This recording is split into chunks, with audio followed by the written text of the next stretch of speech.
안녕하십니까. 부동산 읽어주는 남자 부통령입니다. 제가 한 달 전부터 계속 주식시장이 굉장히 위험하다. 현재 대한민국 경제 상황 매우 위험하다.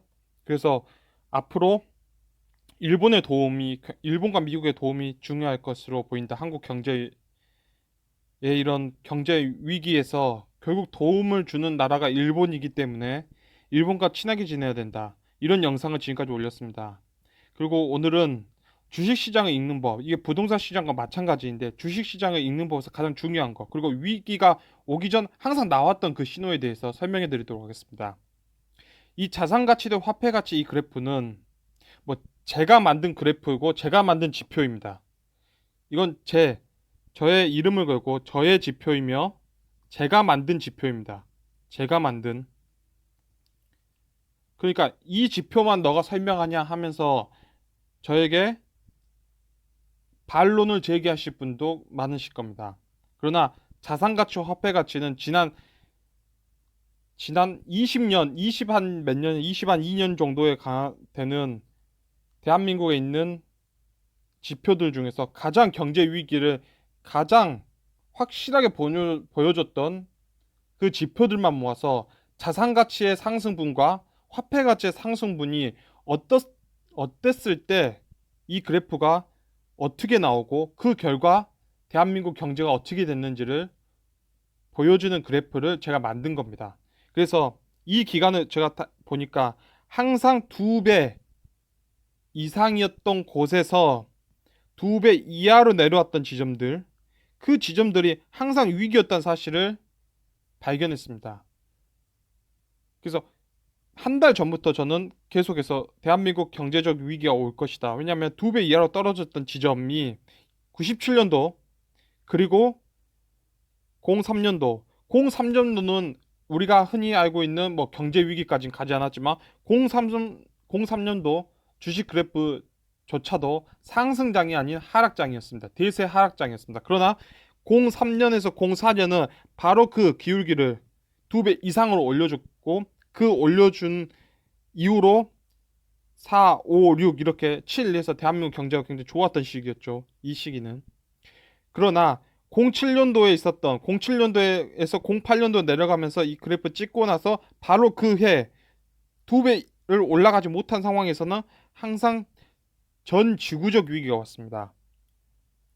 그래서 제가 지금 굉장히 위험하고 우리가 항상 조심해야 된 건 2020년도에 바로 그 그래프가 찍혔고 이 그래프의 기울기가 너무 가팔렀기 때문에 제가 계속해서 위기 신호를 냈던 겁니다.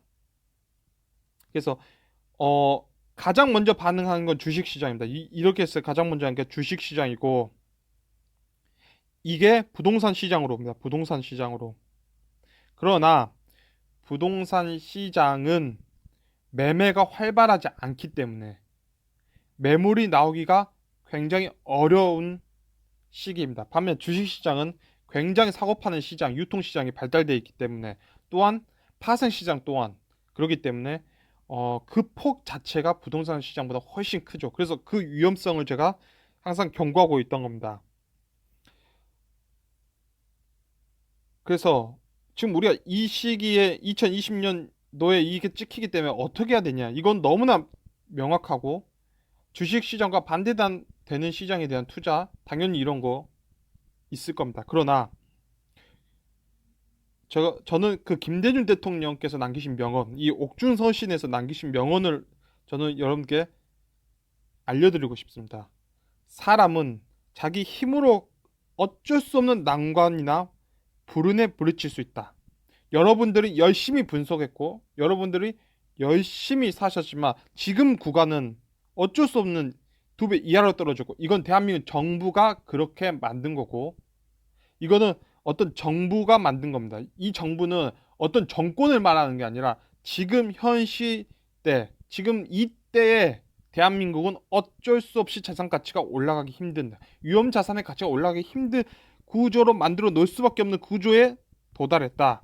그래서 이때 어떻게 하냐? 이러한 때는 결코 당황하거나 서두르지 말고 그러한 시련의 태풍이 지나가는 것을 기다려야 한다. 자, 우리가 당황하거나 서두른 이유는 바로 지금의 위기가 단순한 위기 조정이 있다. 아니면 이건 그냥 지나가는 미풍에 불과하다라고 하면 서두르게 되죠. 당황하게 되면 지금 이 순간 나는 모든 걸 다 내려놔야 된다. 그리고 앞으로 대한민국은 끝없는 추락으로 갈 것이다. 라고 생각하면 사람은 당황하게 됩니다.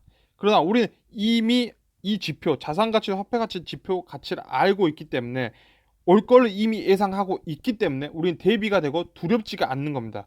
난 당하거나 서두르지 않는 사람이 될 수 있죠. 왜냐면 우리는 이게 무엇인지를 다 알고 있기 때문이죠. 왜? 2배 이하로 내려온 거에 불과할 뿐입니다.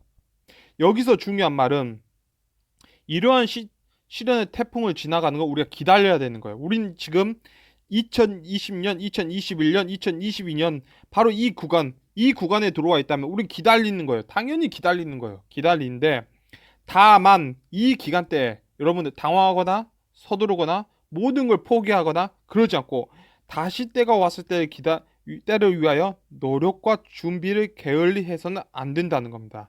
지금 가장 중요한 말, 우리가 지금 하는 거, 다시 때가 왔을 때 왜 이게 중요하냐면 항상 2배 이하로 떨어졌지만 결국 올라갔습니다. 결국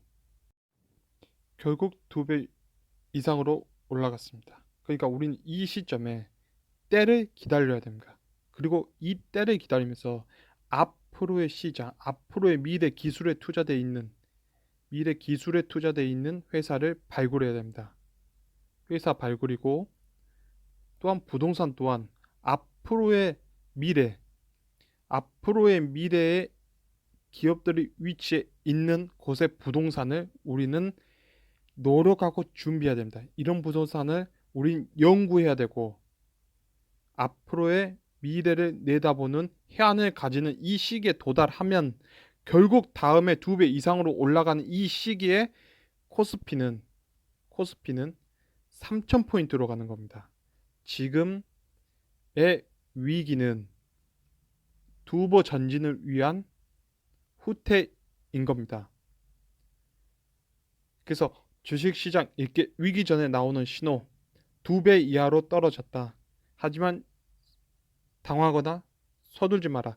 왜? 지금 공부하면 2배 이상으로 올라가는 시기는 오고 그 결과 큰 이득을 보는 시장이 온다는 겁니다.